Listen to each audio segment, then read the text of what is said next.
नमस्कार साथियों, सूर्य नगरी यूनिक्लो क्लासेस के यूट्यूब चैनल पर मैं मीरा राठी आपका हार्दिक स्वागत और अभिनंदन करते हैं। आप सबको मकर संक्रांति की ढेर सारी शुभकामनाएं। ये वीडियो है अभी जो रिजल्ट आया उसके ऊपर। अभी क्या रिजल्ट आया ना, तो जो आरजेएस का रिजल्ट आया उस पे 4 क्वेश्चन को डिलीट किया है ना। और वो पता है, एक क्वेश्चन का आंसर भी चेंज हुआ, हो सकता है एक से देखो, एक तो हमें भी दिख गया। जो इंडिसेंट एक्ट वाला है, जो इंडिसेंट एक्ट वाला है उसका आंसर चेंज हुआ, आप लोगों के साथ नजर में नहीं आया होगा। और 4 क्वेश्चन डिलीट हुए। जे का एक क्वेश्चन जिसके हिंदी और इंग्लिश में एक वर्ड चेंज हो गया था। कौन सा वाला वर्ड था अपना? वेलफेयर वाला। जो वेलफेयर वाला वर्ड था वो चेंज हो गया, इसकी वजह से उसको चेंज करते हैं। मैं देख लेती हूँ पेपर मेरे पास होगा, क्योंकि अपने अपनी सीरीज होती है ना सबकी। तो मेरे पास जो सीरीज है उसके अंदर मैं सीरीज का नंबर आपको बता देती हूँ।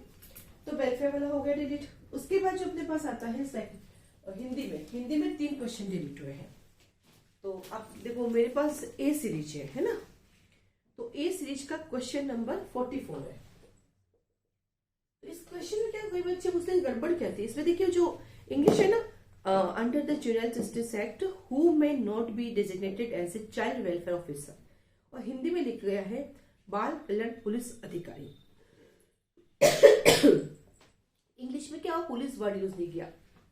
तो कहते हैं हिंदी इंग्लिश में एरर हो तो इंग्लिश वैल्यू रखती है, लेकिन अभी लोगों ने इस चीज को इग्नोर किया और इसको डिलीट किया। हिंदी के अंदर एक अलंकार वाला, क्योंकि इसमें तो बताना पड़ा क्वेश्चन, उसमें तो पता चल गया अलंकार। एक वो निषेध वाला है ना, और एक अपना वो दिल्ली वाला, इनको डिलीट किया गया था। ये 4 अपने डिलीट हो गए। अब यहाँ पे टेंशन ये हो रही कि जो रिट लगी है उसमें कौन से क्वेश्चन होंगे। मुझे भी नहीं आइडिया कि उसमें कौन से क्वेश्चन होंगे। अगर मुझे कहे कि रेट लगानी है, आप क्या लगाना चाहेंगे, तो मैं भी 3 क्वेश्चन हटाने के लिए रेट लगाऊंगी। जेजे एक्ट के जुरिस्डिक्शन वाला क्वेश्चन और जेजे एक्ट के अपील वाला क्वेश्चन। कौन से क्वेश्चन है मैं आपको बताती हूँ। क्वेश्चन नंबर ए सीरीज का क्वेश्चन नंबर 46 और 47। ए सीरीज में जो 46 और 47 क्वेश्चन नंबर है ना, वो 46 जो क्वेश्चन नंबर है वो है आपका कि जेजे बोर्ड के कौन से जो है गलत है, अपील से रिलेटेड है, इनमें से कौन सा रॉन्ग है। और दूसरा था कि सेक्शन 86 वाला कि कौन सा बेलेबल नॉन बेलेबल लाइक है। हाईकोर्ट ने ये प्ली लिया कि जब हमने एग्जाम फॉर्म निकाला तब अमेंडमेंट नहीं आया हुआ था, ठीक है मान लिया। लेकिन एग्जाम से पहले अमेंडमेंट को एग्जाम से कल एग्जाम और आज अमेंडमेंट नहीं आया, सितंबर में ही आ गया था और एग्जाम नवंबर हुआ। अब जिस बच्चे ने सितंबर अक्टूबर में तैयारी शुरू की होगी उसने कहीं क्रैश कोर्स ज्वाइन किया होगा, क्योंकि क्रैश कोर्स होता 30 दिन का, 35 दिन का, 40 दिन का, तो नया वाला जेजेक पढ़ के जाएगा। वो यू क्यों सोचेगा कि वैकेंसी आई उस दिन। और सेकेंडरी, जब कोई चीज का अमेंडमेंट आ गया तो पुराना बैलेट कौन पड़ेगा। या तो उनको मेंशन करना चाहिए था, या तो उनको नोटिस निकालना चाहिए था कि भैया हमने जिस दिन फॉर्म निकाला उस दिन के बाद यदि कोई तरह का अमेंडमेंट आए तो वो अभी इस एग्जाम के लिए आप इग्नोर करें, नेक्स्ट के लिए पढ़ के आएगा। या अब उन्होंने कुछ बोला ही नहीं, तो हमें तो आज तक क्या समझ में आया, बैरेक्ट के अंदर जो लिखा। सेकेंडरी, ये जो अमेंडमेंट है ये इंटरनेट पर भी मिल रहा है, ऑनलाइन भी मिल रहा है, सरकार ने भी डाल दिया है, हर बैरेक्ट में आ रहा है, तो फिर कोई बच्चा पुराना क्यों पढ़ेगा। मान लीजिए जो पुराने से तैयारी कर रहा है उस बच्चों के सही होगा, लेकिन जो नया बच्चा है जिसने कहा मुझे एग्जाम देना, क्रैश कोर्स ज्वाइन कर रहा है या 2 महीने स्टडी करके एग्जाम दे रहा है, उस बच्चे का तो पता ही नहीं पुराना बैरेक्ट में क्या था, और वो पुराना बैरेक्ट खरीदेगा भी क्यों, है ना। तो ये 2 क्वेश्चन भी डिलीट होने चाहिए। फिर तीसरा क्वेश्चन आता है हमारा इंग्लिश वाला। अगर आपको पता होगा ए सीरीज के अंदर सबसे लास्ट 100 नंबर क्वेश्चन है आपका, एक स्पेलिंग पूछी थी उन्होंने, है ना, मोनोटोनस वाली कुछ स्पेलिंग थी।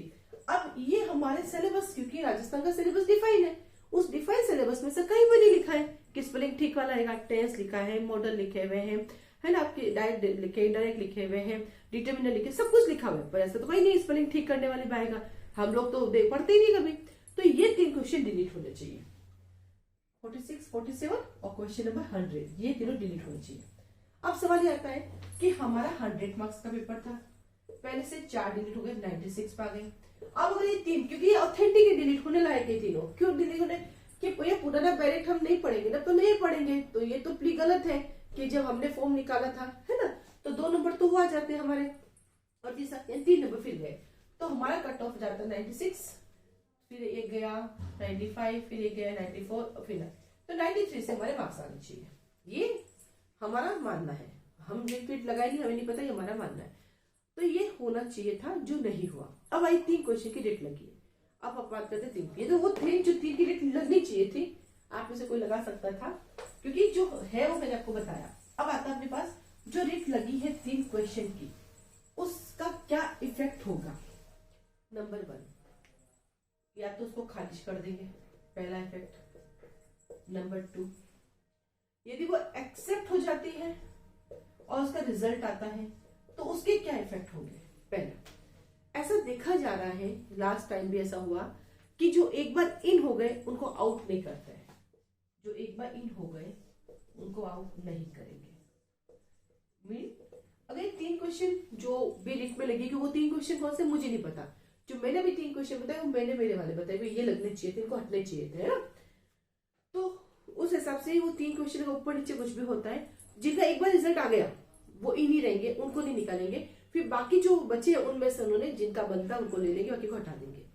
दूसरा, क्योंकि अभी तक हमने यही देखा, दूसरा चाहे तो ओवरऑल को वापस ले लेंगे और फिर से एक नया रिजल्ट दे देंगे, ये भी हो सकता है। तो पहली प्रायोरिटी तो यही है, क्योंकि लास्ट टाइम भी यही हुआ था, एक क्वेश्चन में डिस्प्यूट चल रहा था और जब दोबारा किया तो जो इन हो गए उनको काउंट नहीं किया और बाकी जिनका हो रहा था उनको भी ऐड कर दिया। ठीक है, तो आप सेफ मानिए, लेकिन वो पूरा फिल्टर भी लगा सकते हैं। अब आपका आता है कि मैम अगर मान लो 3 क्वेश्चन की रिट लगी और ये एक्सेप्ट हो जाते हैं, हाई कोर्ट मान लेती है, तो क्या ये जो कट ऑफ है 72, क्या इस पर कोई इफेक्ट पड़ेगा।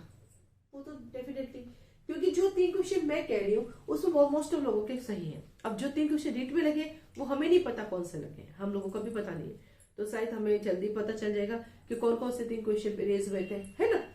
तो अगर एक्सेप्ट हो गई तो, क्योंकि यहां से हुई तो यहां पहुंचेंगे, तो ये एक हरी छोटी गलत बात है, यहां पहुंच गए तो उस 3 पे इफेक्ट पड़ेगा, इस 72 में चेंजेस आएंगे, चाहे वो 71 हो जाए, चाहे वो 70 हो जाए, चाहे 69 हो जाए, कुछ तो फर्क पड़ेगा। ठीक वैसे ओबीसी का जो 67 है, कुछ तो फर्क पड़ेगा, ज्यादा नहीं तो कुछ तो फर्क पड़ेगा। ठीक है, तो सबसे पहले आती है, अगर ये एक्सेप्ट हो जाती है तो उसके कॉन्सिक्वेंसेस होंगे, अन्यथा कुछ नहीं होगा। तो रिट को लेके जो इन है मैं उनसे कहूंगी आप टेंशन ना करें, क्योंकि लास्ट टाइम के एक्सपीरियंस के अकॉर्डिंग जो एक बार इन हो गए हैं उनको आउट नहीं करते, जो बाकी बचे हुए हैं उन्हीं में से करते। क्योंकि सुबह से मेरे पास काफी सारे कॉल आ गए, मैम क्या होगा रिजल्ट का, मैम क्या होगा, मैं बाउंड्री लाइन पे हूँ, मैं सेफ रहूंगी नहीं रहूंगी, या फिर मैम ये रिट लगी है, मैं 1 नंबर से रह गई हूँ, क्या मुझे पढ़ लेना चाहिए। तो ऐसा लगे काफी टेंशन से हो रही थी, तो मेरे पास भी कॉल आ रहे थे, तो मैंने एक वीडियो बना देते हैं पहले उन लोगों के लिए जो एक बार इन हो चुके हैं, उनको आउट नहीं करते, और बाकी जो एक एक मार्क्स से रह गए हैं, और अगर वो जो 3 क्वेश्चन वो डिलीट हो रहे हैं और वो आपको पहले से गलत है तो आपको बेनिफिट मिल जाएगा, और यदि वो पहले से सही है तो डिलीट होगी तो आपकी काउंटिंग और कम हो जाएगी। तो ये फायदा उन्हीं को मिलेगा जिनके पहले से गलत है, ताकि वो काउंटेबल ही नहीं होंगे, तो बाकी उनके पूरे सेफ बचेंगे। और मान लो किसी को तीनों सही है, एग्जाम्पल के लिए मान लो आपके नंबर आ रहे 71, ठीक है, और आपको 3 सही थे, तो 3 नंबर कम हो जाएंगे आपके, तो आपके मार्क्स हो जाएंगे 70, 69, 68, तो आपके मार्क्स हो जाएंगे 68। तो नुकसान नहीं है, वो तो जिनके गलत है ना पहले से, जो रीट वाली क्वेश्चन है उन्हीं को बेनिफिट मिलेगा, सही वालों का तो रेशियो गिर जाएगा। तो बस अभी रीट है, इंतजार करते हैं, बाकी इन वालों को कहूंगी आउट होने के चांसेस नहीं है, और जिनके पहले से गलत है अगर एक्सेप्ट हो जाती है तो आपको मौका मिल जाएगा प्री क्लियर होके मेन लिखने का। ठीक है, टेंशन फ्री हुई है, इंतजार करते हैं इस रीट के रिजल्ट का। ठीक है।